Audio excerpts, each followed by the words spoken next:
Es así que la Defensoría del Pueblo ha presentado ayer un informe defensorial sobre el trabajo infantil y adolescente en Bolivia, además de la vulneración del derecho a la protección de niñas, niños y adolescentes con relación al trabajo.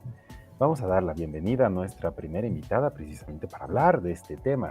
Muy buenas noches, estamos en contacto hasta la ciudad de La Paz con la Defensora del Pueblo. Amílcar Centeno desde Cochabamba.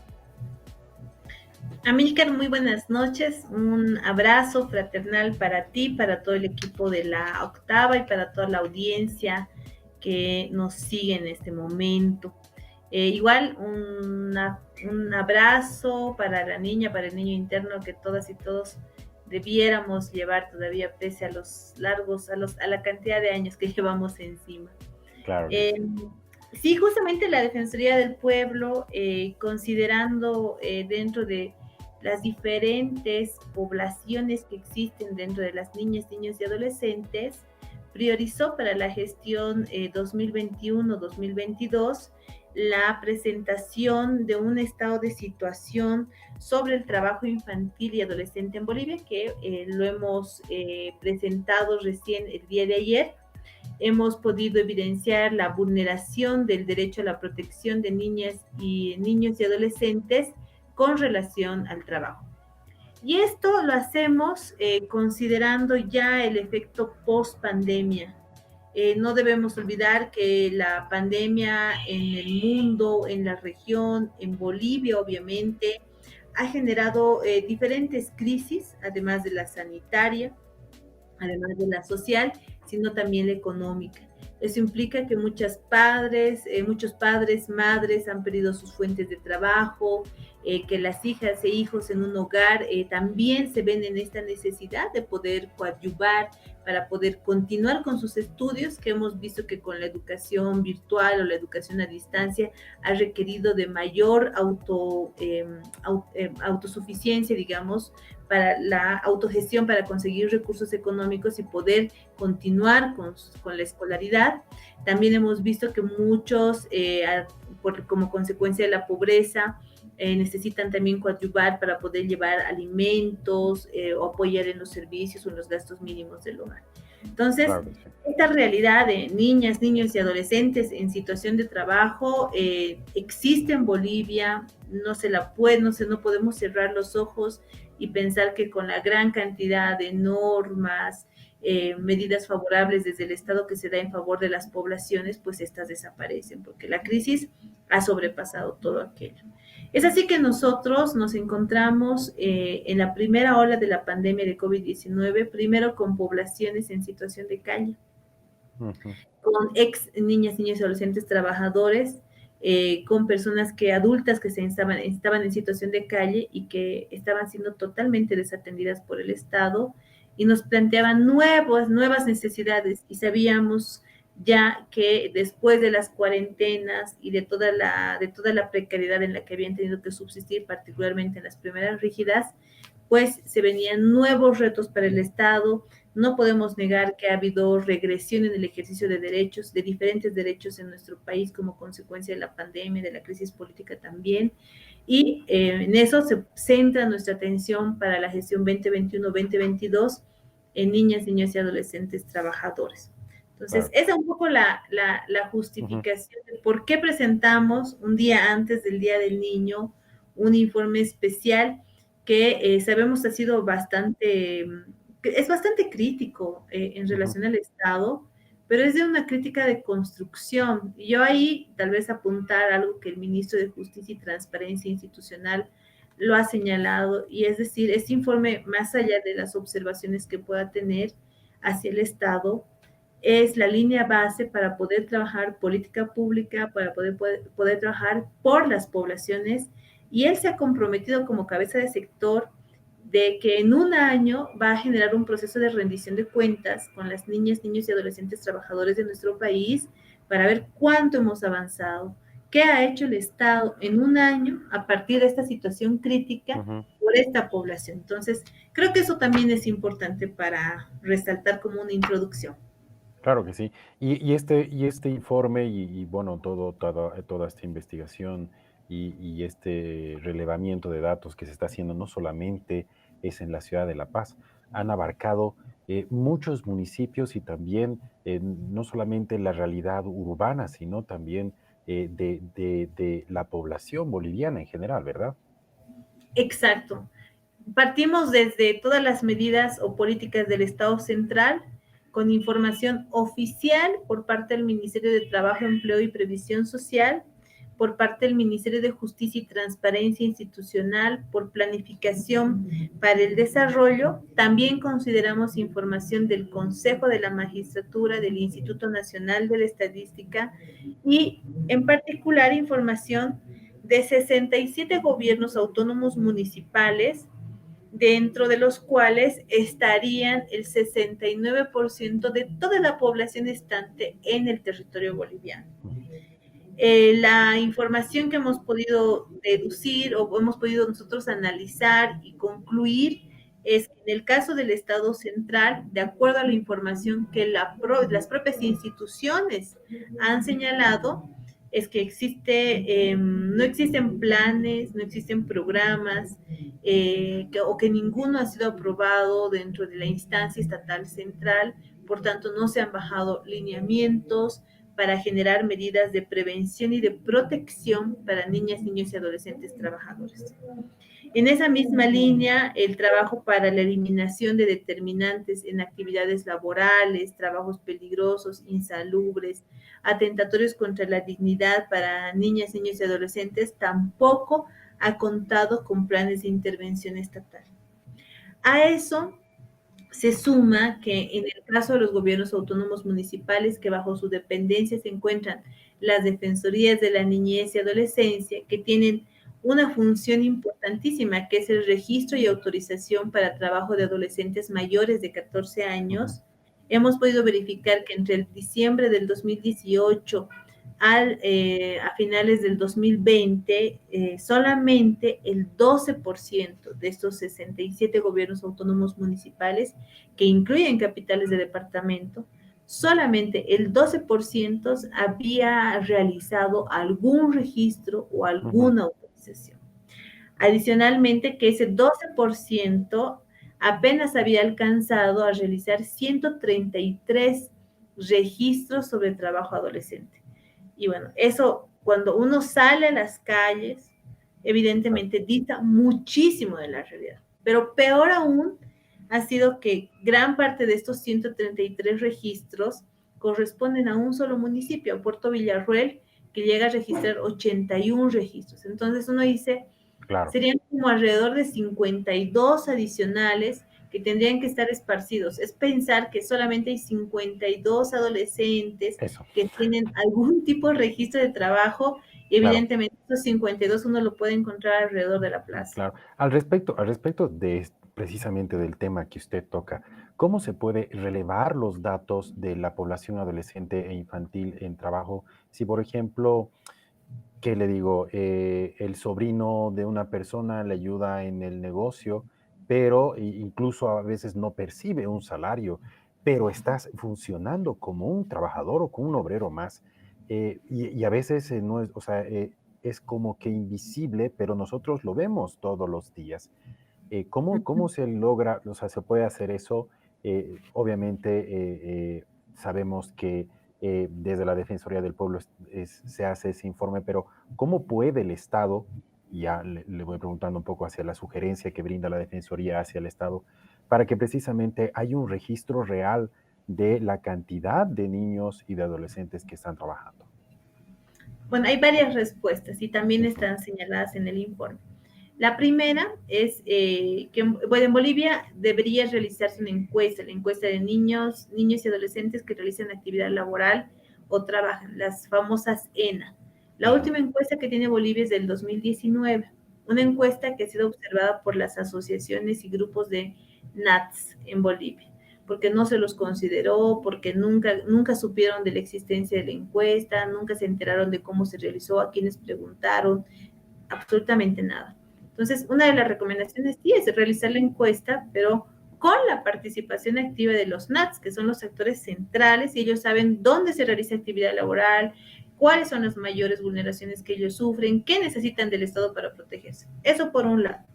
Por otro lado, tenemos un sistema de protección nacional cuyo órgano rector es el Ministerio de Justicia y Transparencia Institucional, que es el famoso SINA. Lastimosamente, el SINA en Bolivia no tiene funcionamiento pleno, tiene 5 módulos donde debería almacenar la información de diferentes instancias, instituciones, temáticas respecto a niñas, niños y adolescentes. Una de las más importantes y que aparentemente tiene el mayor grado de desarrollo es el MIT, que es el módulo donde registra información las defensorías de la niñez y adolescencia. Lastimosamente, en el caso de Bolivia, este MIT apenas alcanza 57 gobiernos autónomos municipales. Es decir, que el 43% restante no se cuenta registro. Lo que tú dices, ¿no ve? No tenemos información, no se sabe si hacen o no hacen su trabajo, por lo menos no se almacena en ninguna base oficial pública del país. Ahora, a eso, uno cuando consulta con las entidades territoriales autónomas, es porque no hay un proceso de socialización y de implementación plena por parte del SINA, por un lado, y segundo, porque tampoco existe claridad respecto al ámbito de prevención y de protección que tienen las propias defensorías de niñez y adolescencia. Y aquí viene una tercera posibilidad para poder mejorar esto. Las DNAs, de acuerdo a la visión que tienen los NATS, de acuerdo a la percepción o la sensibilidad que ellos tienen respecto a las DNAs, se constituyen más en un factor de peligro, porque ellos dicen, las defensorías de la niñez nunca se ponen en la situación de un NATS. Un NATS generalmente va a ingresar a un trabajo con muchísima competencia alrededor, pero a nosotros nos ponen requisitos que van desde poner en trabajos a sus padres para las autorizaciones que abarcan días de trabajo que ellos necesitan para comer, o en el caso de los empleadores, en una especie de autorizaciones para poder realizar el trabajo. O sea, ellos ven como un procedimiento tan engorroso que prefieren no hacerlo.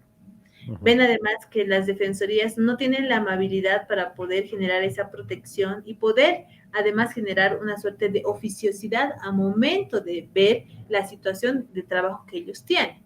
Eso también se puede evidenciar en el informe.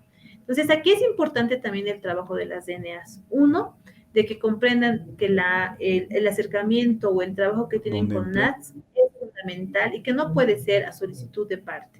Tiene que ser de carácter oficioso respecto a lo que está pasando en su propia comunidad. Por otro lado, tenemos a las inspectorías de trabajo. En el caso del ministerio, tenemos apenas 3 especialistas en trabajo infantil en toda Bolivia. Es decir, que seguramente ustedes entenderán que 3 especialistas para alrededor de 700,000 NATS en Bolivia, evidentemente eso no alcanza para nada. Adicionalmente, que las inspectorías de trabajo no han hecho inspecciones a solicitudes, han intentado hacer, bueno, han hecho unas inspecciones de oficio, pero sin ningún tipo de resultado, porque donde han ido a inspeccionar no han evidenciado ningún tipo de vulneración. Y eso también, cuando uno sale a la realidad, dista mucho de lo que puede pasar. Entonces, aquí viene el cuarto punto donde decimos, las niñas, niños y adolescentes trabajadores en el marco del derecho laboral y derecho de seguridad social, más o menos tienen las mismas reglas de juego que tienen los adultos, la Ley General del Trabajo y todo lo que es el ámbito de normas en seguridad social. En ese punto, desde el Ministerio de Trabajo, tampoco se está generando protocolos de atención específica, unidades especializadas sobre trabajo infantil, y eso podría coadyuvar muchísimo para poder proteger a esta población. Adicionalmente, el Ministerio de Trabajo a la fecha no ha actualizado la lista de actividades laborales y trabajos peligrosos, insalubres o atentatorios contra la dignidad e integridad de NATS. Y llega a ser tan importante este punto porque en el caso de Potosí hemos encontrado una autorización de trabajo para un trabajo prohibido para un NATS.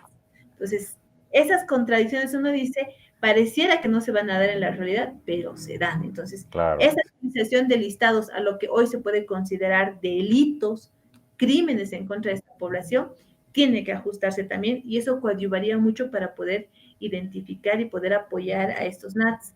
En ese punto, también la Defensoría del Pueblo en este informe recomienda que se considere, por ejemplo, el trabajo en el hogar. De acuerdo al listado de actividades para NATS, el trabajo en el hogar, que es muy común, no está considerado. También el tema del trabajo, el apoyo en la familia, tampoco es concebido en la magnitud en la cual los NAT están prestando ese tipo de servicios. Esa, y la última, que está relacionada a seguridad social.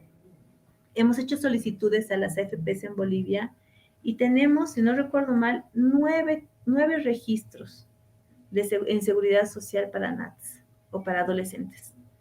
Eso implica que, reitero, los más de 700,000 o 300,000 específicamente de adolescentes que están trabajando no están accediendo a seguridad social. ¿Por qué? Porque las AFPs nunca modificaron sus registros o sus formularios para consignar que esos son adolescentes o que hay adolescentes que pueden estar trabajando, y tampoco generan ningún tipo de incentivo o programa en coordinación con gobiernos autónomos municipales para generar la afiliación a seguridad social de adolescentes trabajadores. Entonces, si pudiéramos mejorar al menos solamente en estos puntos, podríamos uno, visibilizar y poder generar, visibilizar, proteger y atender las demandas que tienen sobre protección las niñas, niños y adolescentes trabajadores del país. Claro, eso es muy importante. Evidentemente ya usted daba todas esas recomendaciones y es importante, como hablábamos antes, ¿no? Eh, lo lamentable es que no se visibiliza, ¿no? O sea, están todos los días, tenemos contactos con ellos, pero parece que precisamente el Estado no tiene esos mecanismos para poder atender a esta población.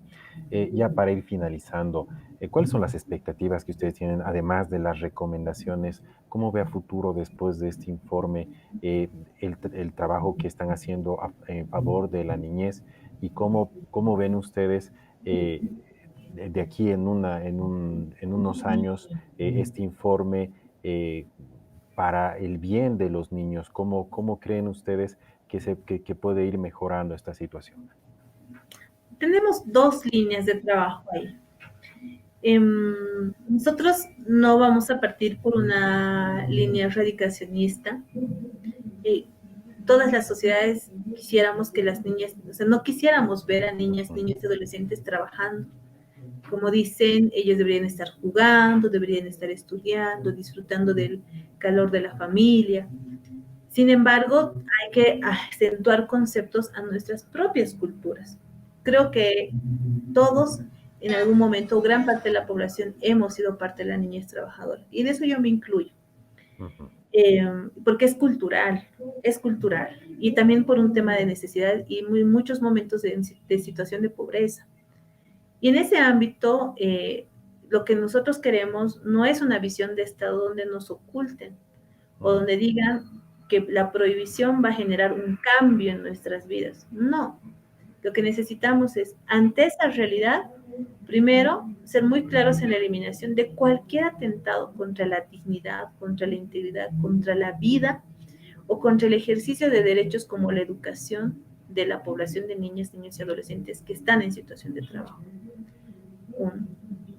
Dos, es necesario que en el ámbito de lo realmente posiblemente permitido, toda la institucionalidad del Estado, en lugar de cerrar los ojos, los abra y generemos nuestra propia institucionalidad para abrir los brazos y proteger a las niñas, niños y adolescentes que están en situación de trabajo, que va desde el momento del registro, desde el momento de la autorización para un trabajo, desde el seguimiento, desde la inspección en los lugares donde se realiza, donde estas poblaciones están realizando un trabajo, desde un tema de concientización con familias, con comunidades, para que esta población no deje los estudios, no deje su desarrollo. Eso es fundamental. Pero también hay un objetivo mucho más grande que yo quiero, o sea, yo entiendo que el Estado también lo ha asumido así el día de ayer. Y es que tenemos que trabajar en las causas estructurales. Si las niñas, niños y adolescentes están en situación de trabajo más allá del ámbito cultural, es porque necesitan, porque lo hacen para tener o para ayudarse en sus estudios, para ayudarse en conseguir alimentos, para apoyar en sus hogares. No lo hacen por un tema de diversión, no lo hacen por un tema altruista, si se quiere. Ujú. Hay un tema de necesidad y ahí Tenemos que apoyar a las familias con programas de empleo, especialmente cuando las familias están a cargo de una cabeza de hogar, son muchas familias o hay estado de precariedad. Entonces, también pasa por ir cambiando esos entornos donde se encuentran las niñas, niños y adolescentes trabajadores para mejorarles las condiciones de vida de sus familias, de los entornos y de las comunidades, para que esto también con el tiempo vaya modificándose. Yo veo buena disposición, reitero, el día de ayer, pese a que es un informe bastante crítico al Estado, hemos recibido una respuesta muy abierta por parte del Estado, particularmente desde el Estado central, para considerar el informe como el inicio o como una herramienta fundamental para poder trabajar en política pública, programas y sistemas de protección para esta población. En el Eso caso es de lo los importante. organismos autónomos municipales, a través del representante de la FAM, si bien ha habido una idea o una mala interpretación en cuanto al alcance que debieran tener las defensorías de la niñez y adolescencia, o en la función o en el deber ser de los municipios, vemos también que hay una preocupación ante la distancia de lo que la Defensoría de la Niñez y el municipio puede hacer y la realidad o la demanda de la población. Entonces, Claro. también verlos o escucharles, tener esta posibilidad de entender que hay que mejorar la institucionalidad, tenemos que trabajar todas y todos por esta población, ya resulta también un aliciente importante. Yo creo que no vamos a cambiar la realidad en la cual está sumergida la situación de trabajo de niñas, niños y adolescentes, pero con seguridad podemos mejorar las condiciones de la institucionalidad estatal para poder protegerles, para poder atenderles y poder ir en una línea de eliminación de aquello que sea atentatorio contra la dignidad y la integridad de las niñas, niños y adolescentes en situación de trabajo en nuestro país. Eso es lo importante, ¿no? Que este documento pueda servir de primer paso para que, bueno, pues las condiciones de nuestros niñas, niños y adolescentes, pues puedan mejorar. Gracias por su tiempo. Sabemos que también está con una agenda apretada, pero para finalizar también un saludo para todos los niños de Bolivia, defensora.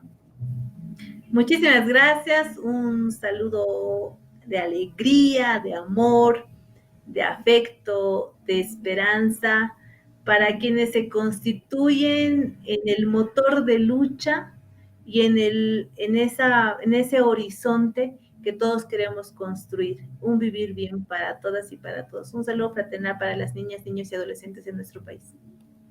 Muchísimas gracias. Y antes de finalizar, ¿cómo se puede acceder a este informe? Si es que hay gente interesada en poder acceder o leer, si está en el internet, pueden ir hacia la Defensoría, ¿cómo pueden hacer? Pueden venir a la Defensoría del Pueblo, lo tenemos en nuestra biblioteca. Pueden accederlo a través de nuestra página web www.defensoría.gov.bo. Tienen acá el código QR también para el descargo, así que totalmente libre, de libre acceso para todas y para todos. Muchísimas gracias, defensora. Buenas noches. Gracias a ustedes, un abrazo.